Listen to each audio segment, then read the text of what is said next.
Қалаға беріп жібергеніңіз орта есің дұрыс па? Қай жолмен кетті, мен барып алып келейін? Бармайсың. Осыдан сол баланы күштеп алып келетін болсаң, үйге кіргізбеймін. Маған бәрібір. Ортай, үйге кіргізбеймін деген несі? О деген біздің баламыз емес па? Бала ортақ. Олар да оның ата-анасы. Ортай, ертең немерен сағынып өлеміз ғой? Өлмейсің. Сағынсаң апарам сені. Олар сағынса өздері келеді. Жүр қылмаш содан. Ортай деймін. Кеш болмай тұрғанда барып алып келейікші баланы.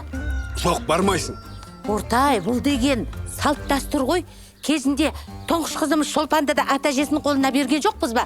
Енді ол кезде бір шаңырақтың астында тұрдық қой. Ата-бабаңның аруағынан қорық.